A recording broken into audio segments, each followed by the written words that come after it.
ఈరోజు తాటిగారులు తయారు చేసుకునే విధానాన్ని తెలుసుకుందాం. మీకు వీలైతే మా ఛానల్ని సబ్స్క్రైబ్ చేసుకోండి. తాటికాయలని ఒక 2 తాటికాయలు మేము తీసుకున్నామండి. 2 తాటికాయలు తీసుకొని వాటిని నేల మీద బాగా గట్టిగా కొడితే అవి కములుతాయండి.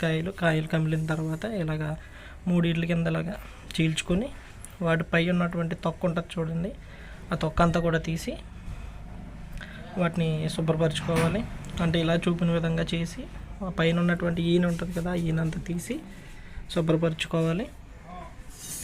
శుభ్రపరచుకున్న తర్వాత మొత్తం మేమైతే 2 తాటికాయలు తీసుకున్నాం. 2 తాటికాయలని ఇలా ఈ విధంగా చేసామని తీసిన తర్వాత వాటర్తో దానిపైన అదిమిని శుభ్రంగా నొక్కాలి. నొక్కిన తర్వాత పరిగిడి అని ఉంటుందండి, అది లేదా జల్లెడు ఉన్న జల్లెడతో కూడా తీసుకొని ఈ విధంగా తాటికాయకు ఉన్నటువంటి గుంజుని ఇలా లాగాలి.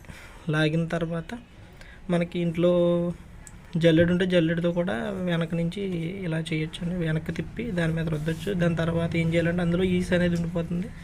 ఆ పీచు పదార్థాన్ని అంతా కూడా వేరు చేయడానికి మనం ఒక చిక్కం లాంటిది ఒకటి తీసుకొని ఆ చిక్కంలో మొత్తం ఈ మిశ్రమాన్ని వేసి గట్టిగా నొక్కి పెట్టి ఈ మిశ్రమాన్ని మొత్తం నొక్కాలండి. నొక్కిన తర్వాత ఏమవుతుందంటే ఆ పీస్ అనేది ఆ చిక్కంలో ఉండిపోతుంది. ఉండిపోయిన తర్వాత ఈ మెత్తడి పదార్థం అంతా కూడా ఇందులో ఉంటుంది. మేము ఈ 2 తాటికాయలు తీసుకున్నాం కదా, దానికి తగ్గట్టుగా ఒక 400 గ్రాముల బెల్లం,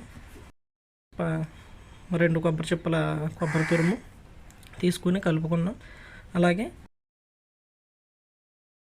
కేజీ గోధుమ రవ్వ కూడా తీసుకున్నామండి. తీసుకొని ఈ 3 మిశ్రమాన్ని మెత్తగా కలుపుకోవాలి. అంటే మొత్తం కలిసేలా కలుపుకోవాలండి. కలుపుకున్న తర్వాత మనకి అది తాటిగారు అయ్యే విధానం ఎంతవరకు అయితే ఉందో అది చూసుకొని దానికి తగ్గట్టుగా మనం కలుపుకోవాలి. కలుపుకున్న తర్వాత స్టవ్ మీద మనం మూగుడు పెట్టుకుని నూనె పోసుకొని అందులో ఈ తాటిగారులని ఒక కవర్ తీసుకొని కవర్ మీద ఉండగా చేసుకొని జాగ్రత్తగా నొక్కి అదుముతూ పక్కన నూనె తీసుకొని ఆ నూనెతోటి కొంచెం పైన అదిమి వేయాలి. లేకపోతే అంటే కనుక మనం చింతపండు నీళ్ళు కూడా పక్కన పెట్టుకొని ఆ గారెలకి అద్దుతూ వేసుకుంటే మంచి కలర్ రావడానికి అనేది కూడా చాలా బాగుంటుందండి. చక్కగా ఇవి వేగడానికి కూడా ఎక్కువ సమయం పడుతుంది.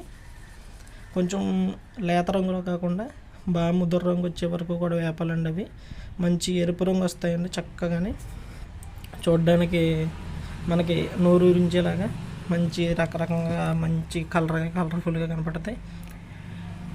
వాటిని మనం వెంటనే తినకూడదండి. కొంచెం చల్లారిన తర్వాత తింటే మాత్రం చాలా రుచికరంగా ఉంటాయి. అలాగా కలర్ వచ్చిన తర్వాత మనం వాటిని ఒక్కొక్కటిగా వేరు చేసుకొని వేరొక బౌల్లో కానీ గిన్నెలో కానీ తీసుకొని పక్కన పెట్టుకొని చల్లారిన తర్వాత తినాలి.